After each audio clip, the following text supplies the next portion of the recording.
하나님 말씀은 요한복음 2장 말씀 함께 보겠습니다. 2장 1절로 11절까지의 말씀을 함께 보도록 하겠습니다. 요한복음 2장 1절로 11절까지의 말씀입니다. 신약의 144면 교독하시고 마지막 절 같이 읽도록 하겠습니다. 사흘째 되던 날 갈릴리 가나에 혼례가 있어 예수의 어머니도 거기 계시고 포도주가 떨어진지라 예수의 어머니가 예수에게 이르되 저들에게 포도주가 없다 하니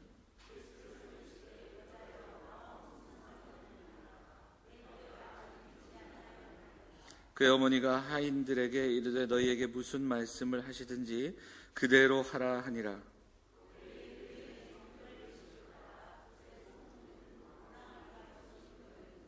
예수께서 그들에게 이르시되 항아리에 물을 채우라 하신즉 아귀까지 채우니 연회장은 물로 된 포도주를 맛보고도 어디서 났는지 알지 못하되 물 떠온 하인들은 알더라. 연회장이 신랑을 불러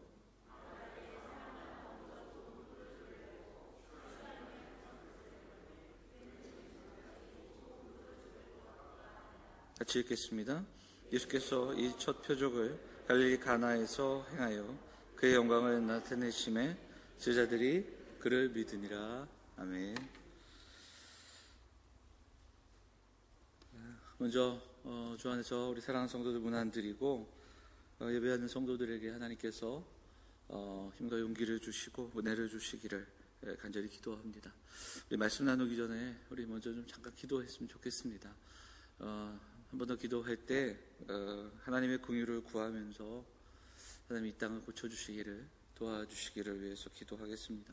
전국적으로 이렇게 확산되고 있는 또 이 질병이 또 빨리 마무리가 될 수 있도록 특별히 대구를 위해서 좀 기도하고 대구 땅에 있는 많은 사람들 위해서 우리의 가족, 우리 이웃들을 위해 하나님 은혜 주시기를 소망하면서 우리 먼저 좀 기도하고 말씀 나누도록 하겠습니다. 이렇게 잠깐 기도하겠습니다. 하나님 아버지 은혜를 허락하여 주옵소서. 사랑하는 성도들에게 강건함 주시고 이 나라의 민족을 불쌍히 여겨 주옵소서. 하나님 아버지 도와주시옵소서.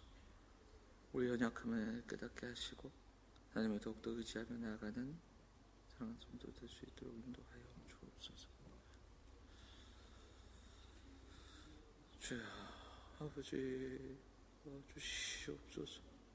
하나님의 은혜가 사랑하는 가정과 사랑하는 자녀들과 또 사랑하는 이 나라 이 백성들의 하나님 아버지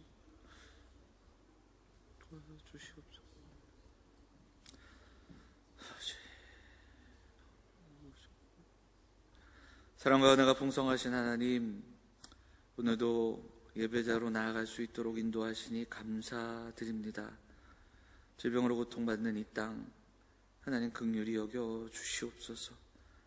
하나님 하루속히 병마가 끝이 나도록 하나님 은혜를 허락하여 주옵소서. 예배하는 성도들에게 힘과 용기를 주시고 하늘의 위로와 소망을 부어 주시옵소서. 이 나라, 이 민족, 특별히 고통받는 대구 그리고 많은 사람들, 하나님 병상 가운데 있는 많은 사람들에게 은혜를 허락하여 주시고 고통받고 두려운 가운데 있는 이 땅이 회복될 수 있도록 하나님 은혜 허락하여 주옵소서. 오늘도 많은 곳에서 예배가 있을 텐데 예배하는 가운데 질병의 확산이 없도록 우리 하나님께서 지켜주시고 우리 사랑하는 성도들 건강함으로 붙잡아 주셔서 강건케 하시고 이 어렵고 힘든 때에 믿음으로 굳게 서서 이겨나갈 수 있는 사랑하는 성도들, 사랑하는 성도들의 가정들이 다 될 수 있도록 인도하여 주옵소서. 이 시간 말씀을 나눌 때에 우리의 마음 문이 열리고 그 말씀 붙들고 묵상하고 기도하고 또 하나님의 은혜를 구하는 귀한 시간 될 수 있도록 성령께서 우리와 함께하여 주옵소서. 이 모든 말씀 우리 권하신 예수 그리스도의 이름으로 감사하며 기도하옵나이다. 아멘. 빨리 이 상황이 좀 진정돼야 될 텐데요. 그래서 정상적인 삶의 궤도가 빨리 시작될 수 있도록 우리 마음 모아서 좀 기도하고요. 또 하루빨리 회복되도록 기도하도록 하겠습니다. 여러분들 기도 부탁드리고 한 주간의 삶 속에서 계속해서 기도하며 또 하나님의 은혜를 구하는 우리들이 됐으면 좋겠습니다. 본문의 말씀 의지해서 요한복음 6번째 시간으로 바뀌어진 잔치 말씀을 나누도록 하겠습니다. 결혼은 어느 나라나 누구에게나 참 귀하고 그리고 또 가장 기쁘고 또 가장 감격스러운 시간이고요. 귀한 잔치입니다. 이것은 뭐 우리나라뿐만이 아니라 전 세계 어느 곳에서도 가장 신이 나고 신바람이 나고 또 가장 큰 잔치 가운데 하나가 바로 결혼입니다. 우리 교회도 지금 사실 3월, 4월에 결혼을 준비하는 청년들이 있어요. 제가 지난주에 이 청년들 따로따로 다 만나서 저녁도 먹고 이야기도 나누는데 그냥 준비하느라고 정신도 없고 그러면서도 너무 좋아하는 게 뭐가 그렇게 좋은지 그냥 그러더라고요. 그래서 정말 바라기는 빨리 끝나야 됩니다. 이거 결혼 앞두고 있는 우리 청년들이 있는데 잘 끝나서 정말 이렇게 좀 축복받는 많은 사람들과 함께 기쁜 결혼식 돼야 하지 않겠습니까? 여기 다 와 있거든요. 지금 두 커플 다. 네. 여러분 기도 열심히 해주셔서 잘 빨리 마무리되고 또 귀한 결혼식 될 수 있도록 기도 부탁드리도록 하겠습니다. 뭐 우리나라만 그런 게 아니라 우리 이제 가까운 우리 캄보디아 이야기를 들어보면 캄보디아 같은 경우 결혼식 예식이 3일, 4일 이렇게 계속된다라는 이야기를 들은 적이 있습니다. 굉장히 큰 잔치고요. 유대인들 같은 경우도 마찬가지였습니다. 보면 며칠 동안 잔치를 벌이고요. 보통 기록을 찾아보니까 6일, 7일 이렇게 이야기를 하고요. 많은 사람들과 함께 축하하고 연애를 벌였던 기록을 볼 수 있습니다. 자, 오늘 우리가 함께 봉독한 2장의 본문은 예수님께서 그 첫 표적으로 보여주셨던 표적에 대한 이야기입니다. 다른 복음서에는 없는데 요한복음에만 기록되어 있는 표적입니다. 그러니까 요한이 요한복음을 표적을 중심으로 기록을 해나갔거든요. 그래서 2장부터 표적의 책이다 제가 말씀을 드렸어요. 그래서 그 7개의 표적을 통해서 가리키고 있는 방향이 있고 그리고 예수님은 과연 누구신가 이런 표적을 행하시는 예수 그리스도는 누구신가를 보여주는 내용이 표적의 책의 내용입니다. 자, 그런데 그 첫 번째가 바로 이 가나의 결혼식이에요. 이 가나라는 지방은 예수님 사시던 나사렛에서 멀지 않은 곳이었습니다. 가까운 동네였는데 이 혼인잔치의 주인공이 누군지는 우리가 가지고 있는 성경에는 자세하게 나오지 않습니다. 그래서 자료를 좀 찾아보니까 그 자료의 근원이 정경은 아닌데 이제 외경에 나오는 것 같아요. 근데 보면 이 잔치는 마리아의 아주 가까운 친척의 결혼식이었다 이렇게 기록도 되어 있고요. 좀 더 나아가서 보면 이 결혼식의 주인공이 바로 이 요한복음을 쓴 요한 자신이었다 이렇게도 이야기하는 그런 자료들이 있습니다. 그러니까 바클레이라는 신학자는 이 본문을 읽어볼 때 이렇게 세세하고 자세하고 그리고 뒷이야기까지 그러니까 잔치 뒤에서 있었던 이야기까지 그리고 신랑과 연회장의 대화까지도 기록할 수 있는 것은 바로 신랑이 아니었겠는가 뭐 이렇게도 설명하는 내용들이 조금 나오기도 하죠. 다양한 해석인데요. 이것으로 인해 뭐 이 전체적인 내용이 그렇게 바뀌지는 않습니다. 그 의미가 중요한 것은 어쨌든 가까운 집안 그리고 예수님의 어머니 마리아가 가까운 이 집안의 그 잔치에 참여했기에 그 어려움을 알고 그리고 어려움을 어떻게 극복해야 할까 함께 고민하고 또 중요한 역할을 하고 있다는 것을 보게 됩니다. 한 7일 정도 이렇게 혼인잔치가 계속됐던 것을 보게 되는데 유대인들의 결혼식은 주로 저녁에 연회를 열었던 것 같습니다. 그래서 첫날에는 결혼 예식을 하고 뭐 거리 행진도 하고요. 나머지는 계속해서 피로연을 하면서 손님들을 초대하고 잔치를 벌였던 기록들을 보게 되죠. 그런 것을 고려한다면 이 혼례를 주관하는 집에서 초대했던 사람들을 대접하는 일들을 충분히 준비했을 겁니다. 그런데 어디서 착오가 생겼는지 모르겠으나 오늘 본문에는 가장 중요한 그러니까 잔치에 가장 중요한 포도주가 떨어지게 되는 겁니다.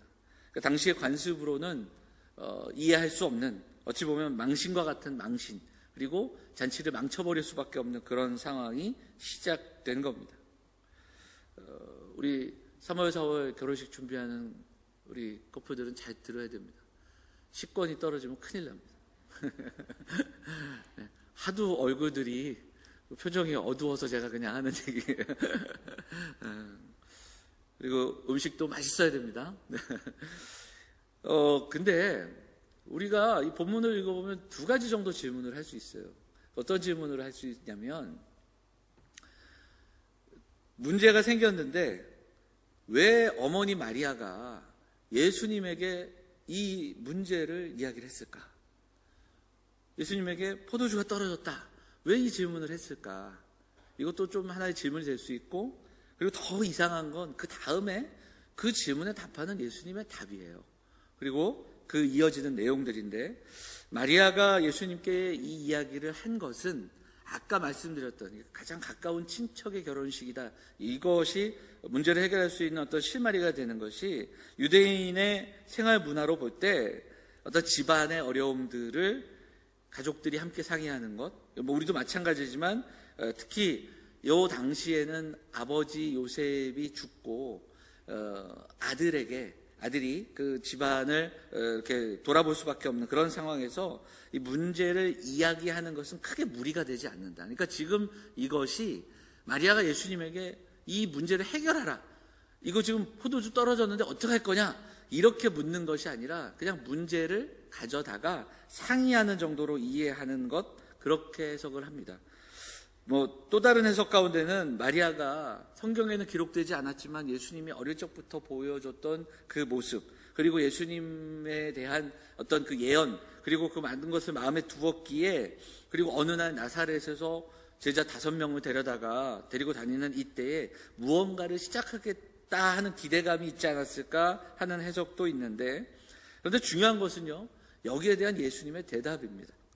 자, 예수님이 뭐라고 대답을 하시죠? 우리 4절 말씀 한번 읽어볼까요? 4절 같이 읽어보겠습니다. 시작.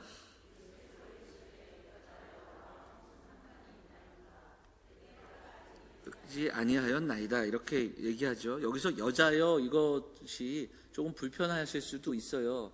어른들한테는 어떻게 어머니한테 여자여가 뭐냐. 근데 이 구문은 찾아보니까 당시에 여인들을 가장 높이는 존칭 가운데 하나였다, 이렇게 이해하시면 될 거고요. 예수님 뭐라고 하시냐면, 나와 상관이 없다, 내 때가 아직 이르지 아니했다, 이런 표현을 쓰고 계시는 겁니다.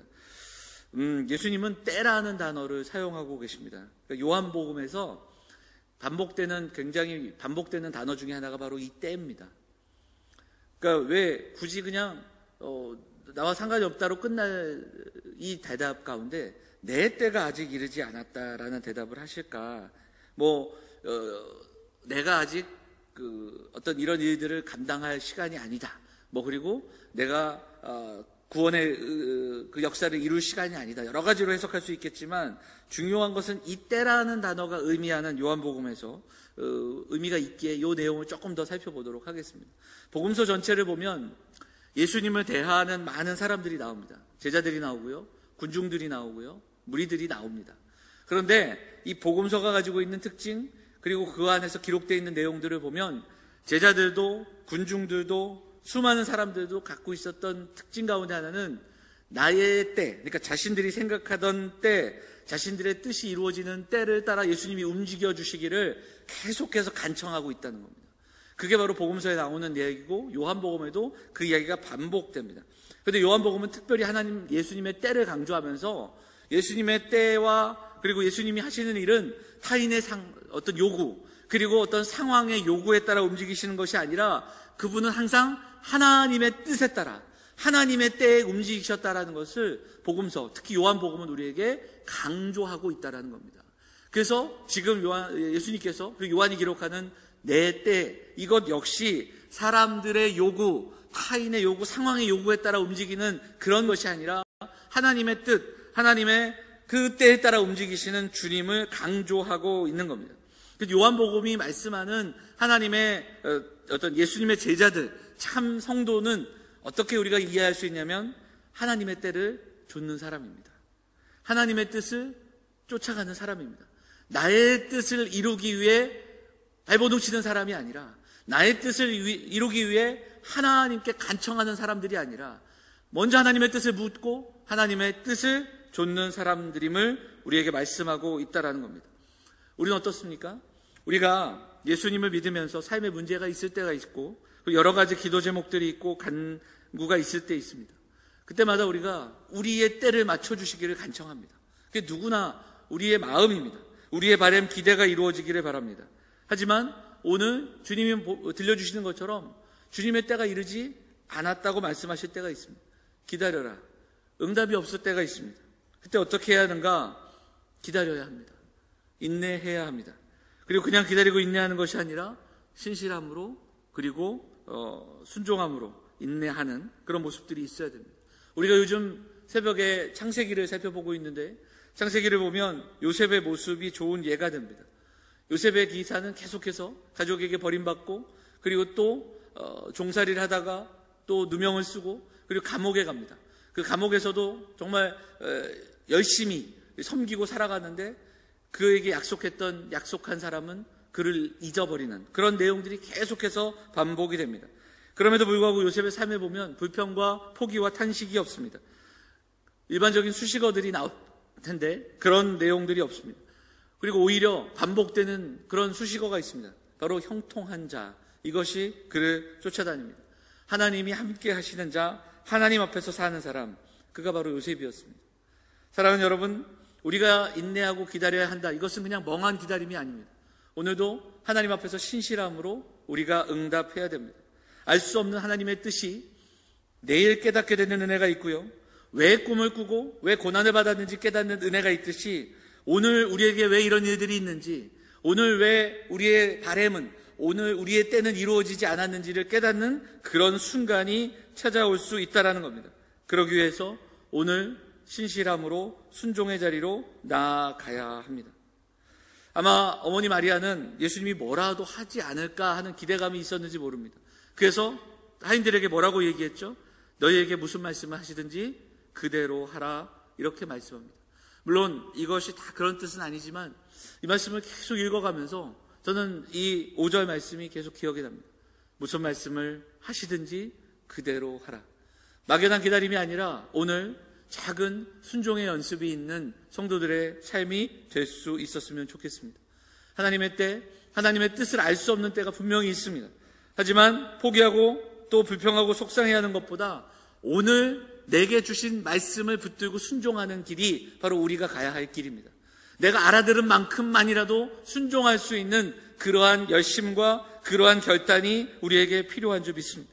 오늘 내게 주신 말씀에 반응하고 따라가며 순종하는 하루하루의 삶, 내가 오늘 기도하고 묵상했던 그 말씀 앞에 순종하며 살아가는 그 작은 순종과 순종의 연습, 순종의 발걸음들이 오늘 우리의 삶 가운데 있기를 간절히 소망합니다.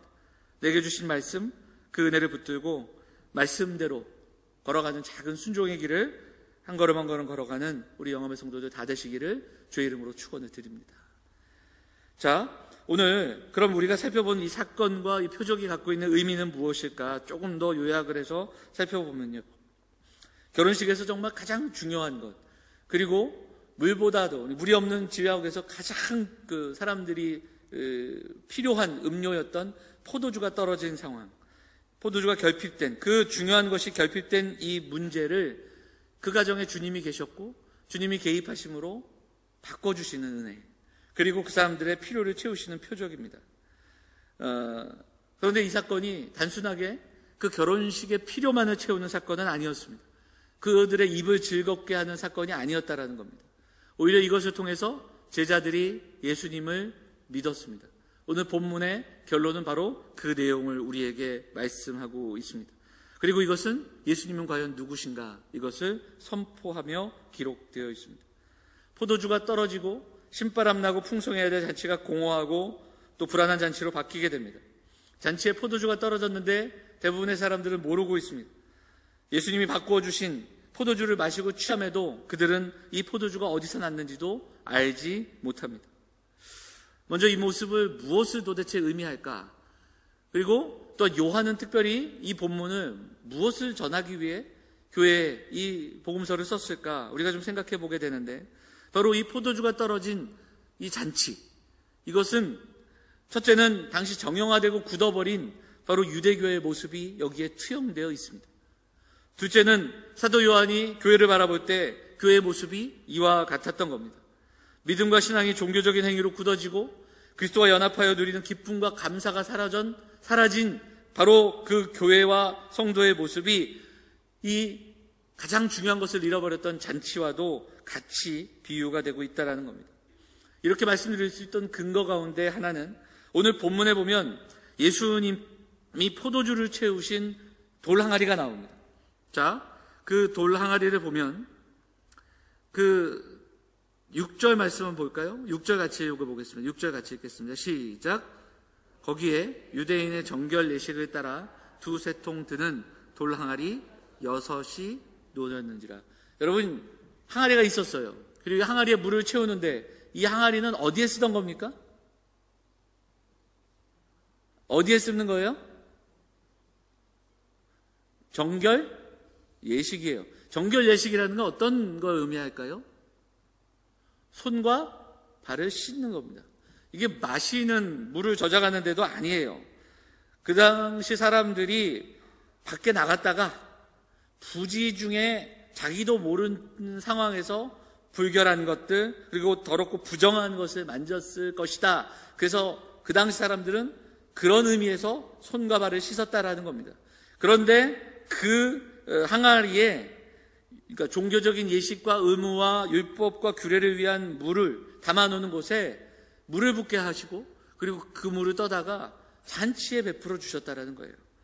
그래서 이것을 잔치를 위한 최상급 포도주로 바꾸어 주십니다. 여기서 이 항아리가 의미하는 것이 무엇일까?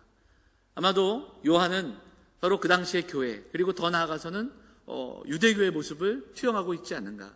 또 그렇게 해석할 수 있는 그 이유 중에 하나는 다음 시간에 살펴보게 될 바로 이 내용에 이어지는 다음 절 내용들이 13절부터 갑자기 예루살렘으로 장소를 옮겨서 예수님이 성전에 들어가셔서 그 성전을 정결케 하시고 내가 이 성전을 무너뜨리겠다 그리고 사흘 만에 다시 짓겠다고 선포하시는 그 내용을 이 표적과 함께 붙여놓았다는 것이 우리가 좀 주목하며 해석해야 될 내용이라는 겁니다. 왜냐하면 다른 복음서에는 예수님이 성전을 방문하시고 성전을 청결케 하시는 것이 아주 뒷부분에 나와 있는데 이 요한복음에는 앞부분에 특별히 이 가나의 표적과 함께 붙여놓고 있다라는 겁니다. 여러분, 우리는 어떻습니까? 인간의 삶에 결핍이 분명히 있습니다. 여기 있는 어느 누구도 기대와 소망이 꽉꽉 채워지는 인생은 없습니다. 물론 예수님 믿지 않아도 결핍이 아니라 잔치를 즐기는 것처럼 매일 즐겁고 살만 나는 사람들도 있을 겁니다. 예수님이 아니라 포도주가 있어서 신이 나고 잔치가 있어서 즐거운 것이 우리가 사는 세상의 모습이기도 합니다. 하지만 분명한 것은 그 잔치가 계속될 수 없다는 것을 우리는 알아야 합니다. 그러한 잔치는 영원할 수 없다는 사실을 분명히 우리는 기억해야 한다는 겁니다. 지금 우리가 살아가는 오늘의 모습이 그렇습니다. 포도주가 떨어지면 한순간에 기쁨이 근심과 또한 걱정으로 바뀌고 수치로 바뀔 수 있는 것처럼 오늘 우리 살아가는 삶에서 작은 것 하나 결핍되고 잃어버리는 그때에 우리도 역시 기쁨이 근심이 되고 두려움이 되는 그런 때를 살아가고 있습니다. 질병의 소식으로 우리는 공포에 휩싸일 수 있고 두려움에 머물 수 있습니다.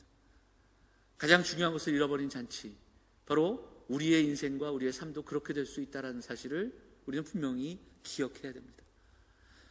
사실 설교 준비하면서 어떻게든 본문을 좀 더 찾고 해석하고 본문의 의미들을 전달하고자 설교를 준비했는데 이번 주는 매일매일 설교를 쓰고 지우고 그렇게 했습니다. 도대체 왜 이런 일들이 있을까? 정말 하나님의 뜻은 어디 있을까? 참 안타까운 때를 살아가고 있습니다. 그래서 저는 이 본문의 내용들을 좀 같이 나눴지만 조금은 더 성도들에게 오늘 좀 이 시대를 살아가면서 우리가 생각해야 될 부분들을 좀 나누고 싶습니다.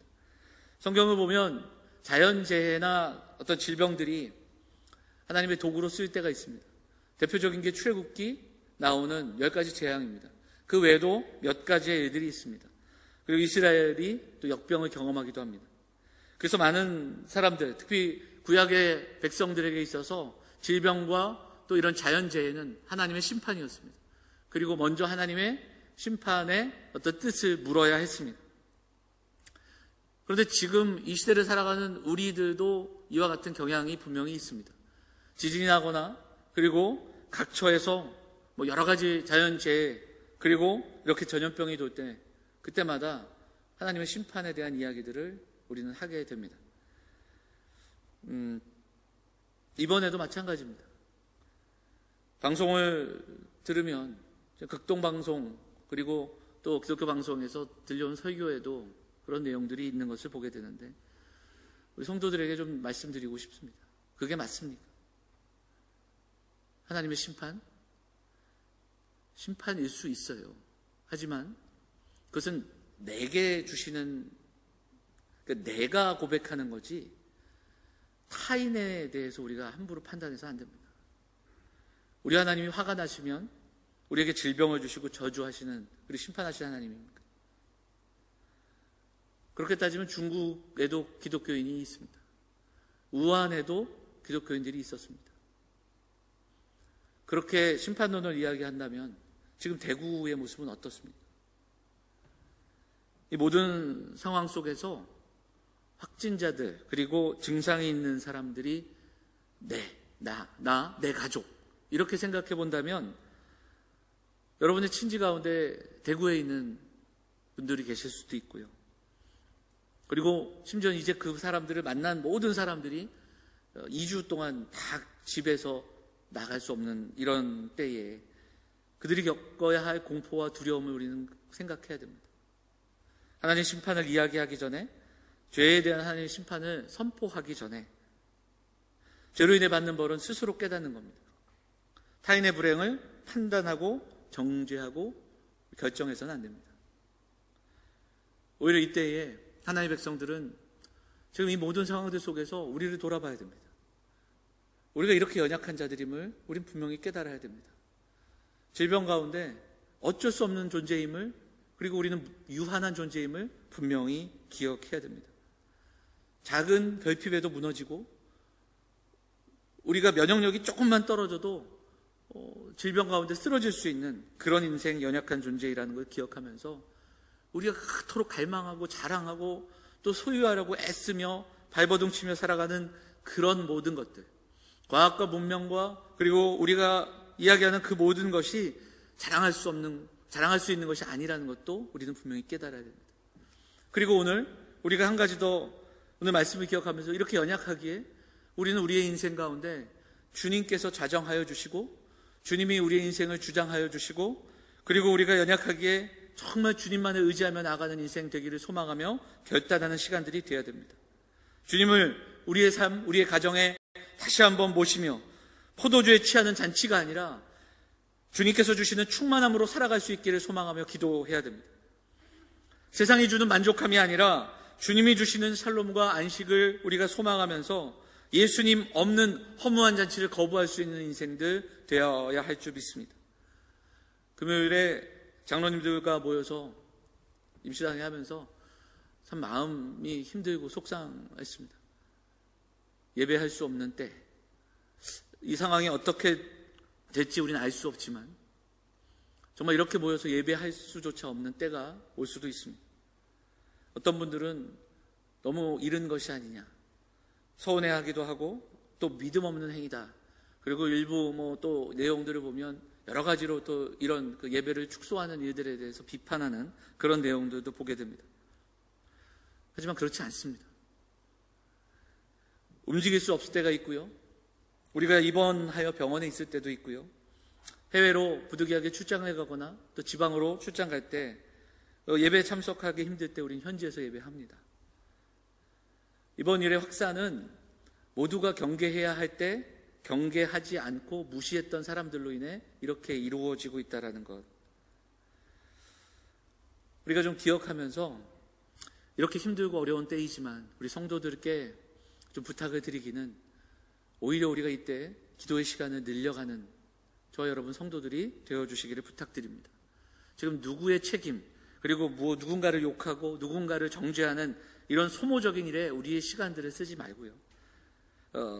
믿음으로 순교하면 되지, 이런 일들을 얘기하면서 집회에 참석하는 분들의 그 보도를 보기도 했습니다. 내가 이 모든 상황을 책임질 수 없다면 나의 경건을 다른 사람에게 강요해서는 안 됩니다. 그리고 그것으로 판단해서도 안 됩니다. 너무나도 속상하고 힘든 때인데요. 하지만 예배할 수 없는 때가 올 수도 있습니다. 오히려 이 시간 속에서 깨어 인내하고 하나님 주신 지혜로 우리가 함께 잘 이겨나갈 수 있으면 좋겠습니다. 저는 우리 영암의 성도들께 부탁을 드립니다. 기도의 시간을 늘릴 수 있기를 바랍니다. 아니, 늘려야 합니다. 여러분들이 있는 가정, 여러분들이 살아가는 그 삶의 자리에서 정말 우리가 그동안 하지 못했던 개인 기도의 시간들을 우리가 좀 늘려가시기를 간절히 부탁을 드립니다. 시간을 정해 기도하시고요. 그리고 교회가 드린 기도 제목도 주보에 나간 것, 그리고 이번 주에 때때마다 여러분들에게 기도 제목을 드리겠습니다. 그리고 말씀을 보내드리면 말씀 붙들고, 그리고 기도 제목 가지고 좀 기도하고, 그리고 더 나아가서는 우리 가정에서 가족들이 예배하는 시간들을 가져. 그래서 이 어렵고 힘든 때에 우리가 좀 기도하며 예배하는 그런 모습들을 우리 가정에서 다시 한번 회복하는 그런 우리 교회, 우리 성도들이 되시기를 부탁을 드립니다. 우리 구역장님들을 통해서 우리가 흩어져 있을 때에도 교회의 어떤 모임과 어떤 교회의 말씀과 그런 부분들을 최대한 지금 우리가 갖고 있는 도구들을 통해서 전달하는 방법들을 하도록 하겠습니다. 오늘 이 예배 참석하시지 못하는 분들을 위해서 지금 일부 예배가 녹화가 되고 있습니다. 그래서 11시에 홈페이지에 올리고, 못 오시는 분들은 11시에 홈페이지 통해서 예배 함께 할 수 있기를 우리가 광고하고 또 공고했습니다. 앞으로 조금 더 이런 것들을 활용해서 우리 성도들이 매일매일 말씀을 또 묵상하고 들을 수 있도록 저희가 하도록 하겠습니다. 우리가 교회에 대해 나눌 때 분명히 나눴습니다. 교회는 건물이 아닙니다. 성전된 우리가 교회이며 이 시대를 살아가는 우리가 처한 곳이 바로 교회입니다. 여러분들의 가정이 교회가 될 수 있고요. 여러분들이 기도하는 그곳이, 그 골방이 교회가 될 수 있다는 겁니다. 오히려 이때 우리가 우리를 돌아보면서 그동안 하지 못했던 기도와 말씀의 습관들을 우리가 처한 곳에서 다시 한번 우리가 함께 모이지 않는 그 시간에도 말씀 보고 기도하는, 그리고 이 나라와 이 민족, 그리고 지금 힘들어 지쳐있는 사람들을 위해 기도하는 그런 시간들을 확보하시기를 부탁을 드립니다. 주일 성수가 시간과 공간의 개념만은 아닙니다. 물론 우리는 공동체로 함께 모이고 공동체로 모여 예배하는 유익이 있고, 이것을 통해서 정말 하나님 앞에 약속한, 그리고 하나님이 이 시대에 교회로 부르신 그 부르심이 분명히 있습니다.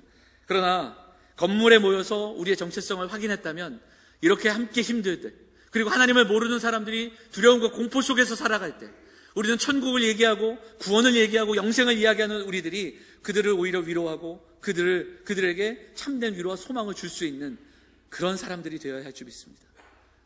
힘들고 어렵지만 이때 오히려 박해로 인해, 예루살렘 박해로 인해 흩어져서 복음을 전했던 그 성도들의, 초대교회 성도들의 모습처럼 우리가 살아가는 자리에서 믿음의 사람들로, 예배자로, 기도하는 자들로, 신앙의 본질을 생각하고 기도하는, 예배하는 그런 가정, 그런 성도들이 되시기를 간절히 부탁을 드립니다. 가장 중요한 것을 잃어버린 잔치, 텅 빈 항아리와 같은 우리의 삶에 주님이 계십니다. 주님이 반드시 우리의 삶을 바꿔주실 줄 믿습니다. 그리고 주님이 어렵고 힘든 이 시기 가운데도 우리 성도들과 그리고 사랑하는 가정, 이 나라, 이 민족을 지켜주시기를 간절히 소망합니다.